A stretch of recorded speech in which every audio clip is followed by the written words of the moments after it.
My son asked why Uncle Trevor gets to sleep in our bed when I'm on deployment. I was packing my duffel for my 6-month tour when Liam walked into the bedroom holding his stuffed bear. "Daddy, when you leave, does Uncle Trevor become the new daddy?" The question stopped me cold. I put down the shirt I was folding and turned to face him. "Buddy, what makes you ask something like that?" He climbed onto the bed. "Uncle Trevor has his own toothbrush in your bathroom, the blue one next to Mommy's. I had to move it last week when I needed the band-aids." My chest tightened. "When exactly did you see this?" "Last week after I fell off my bike. And he has pajamas in your drawer too, the gray ones with white stripes. I saw them when I was looking for your flashlight." Before I could respond, Sarah walked in carrying laundry. "Hey babe, are you almost ready for your send-off dinner tonight? Everyone's excited to see you before you ship out." I nodded but couldn't look at her. "Yeah, just about finished." She smiled and left the room. After she took Liam downstairs, I went to the bathroom. Behind Sarah's products was a blue toothbrush, clearly used regularly. I opened my dresser drawer. Under my workout shirts were gray pajamas with white stripes. Size large, not mine. I picked up my phone and called Trevor, my best friend since college. The guy who stood up at our wedding. The guy I asked to help Sarah while deployed. "Hey man, you still coming to the dinner tonight?" Long pause. His voice sounded strained. "Actually, not feeling great today. Think I'll skip it. Don't want to get you sick before you leave." "Right, feel better." I hung up and sat on the bed. My 6-year-old just told me another man has been sleeping in my house while I'm supposed to be serving overseas. I waited until Sarah took Liam to his playdate, set my phone to video record, and placed it on the bookshelf angled perfectly at the couch. Left the house like I was running errands. Parked 3 blocks away and pulled up the live feed on my tablet. 23 minutes later, Trevor's sedan pulled into my driveway. He let himself in with a key I never gave him. Walked in and sat on my couch like he owned it. 6 minutes later, Sarah came downstairs. She'd changed into nicer clothes.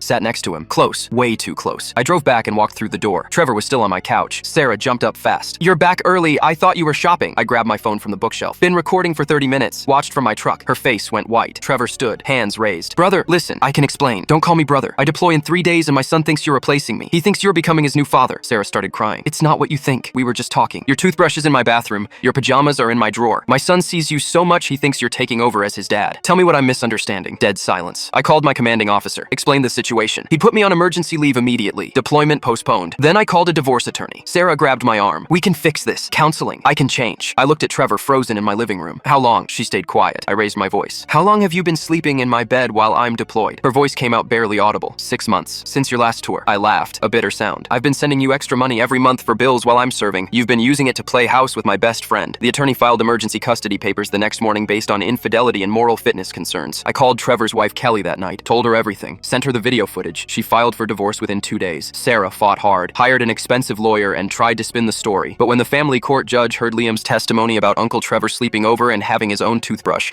it destroyed her case completely. The court psychologist interviewed Liam separately and reported that the child showed significant confusion about parental roles and believed his father was being replaced. The judge gave me primary physical custody. Trevor lost his wife and both his kids in his own divorce, and Sarah was granted only supervised visitation every other weekend. My son saved me from deploying while they tried to erase me from my own home.